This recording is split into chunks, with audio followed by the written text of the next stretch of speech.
मेष राशीच्या जातकांसाठी हा आठवडा संमिश्र फलदायक असून या आठवड्यात तुमच्या आत्मविश्वासात आणि ऊर्जेमध्ये वाढ होणार आहे.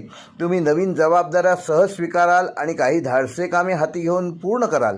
मात्र वैयक्तिक नात्यांमध्ये विशेषतः सप्ताहाच्या मध्यात कोणताही महत्त्वाचा निर्णय घेताना स्पष्टता आणि धैर्य आणि संयम ठेवणे आवश्यक आहे. आरोग्याच्या दृष्टीने हा आठवडा तुम्हाला काही समस्या निर्माण करू शकतो. रक्तदाबाचा त्रास होण्याची शक्यता असल्याने नियमित तपासणी करावी. महिन्याच्या सुरुवातीला तुमच्या राशीचा स्वामी मंगळ कर्क ह्या नीच राशीत असल्यामुळे आरोग्याच्या समस्या वाढू शकतात. मंगळ हा रक्ताचा कारक असल्यामुळे रक्तासंबंधात काही आजार निर्माण होऊ शकतात, तेव्हा त्याकडे दुर्लक्ष करू नका. व्यापाऱ्यांसाठी हा महिना काहीसा प्रतिकूल असू शकतो, तरीही नवीन अर्थप्राप्तीचे नवीन मार्ग मिळू शकतात. नोकरी करणाऱ्या मेष राशीच्या जातकांना काही समस्यांचा सामना करावा लागू शकतो, परंतु कामाच्या संदर्भात दूरची यात्रा आणि परदेशात जाण्याचे योग होऊ शकतात.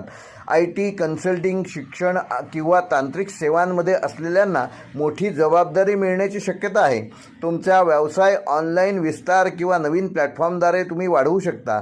आर्थिकदृष्ट्या मेष राशीच्या जातकांना हा आठवडा थोडा खर्चिक असणार आहे, परंतु तुमच्या कमाईत देखील चांगली वृद्धी होणार आहे.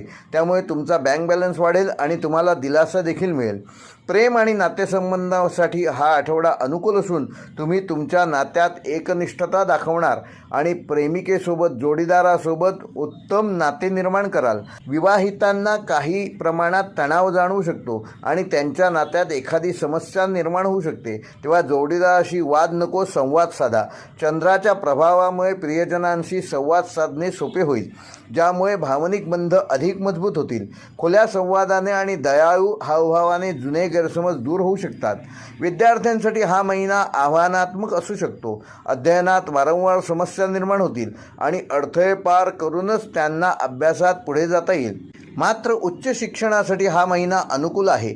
7 जूनपासून मंगळ तुमच्या पंचम भावात जाऊन राजयोग बनवेल, ज्यामुळे शिक्षण आणि धनसंबंधित बाबतीत यश मिळण्याची अनेक चान्सेस तुम्हाला आहेत.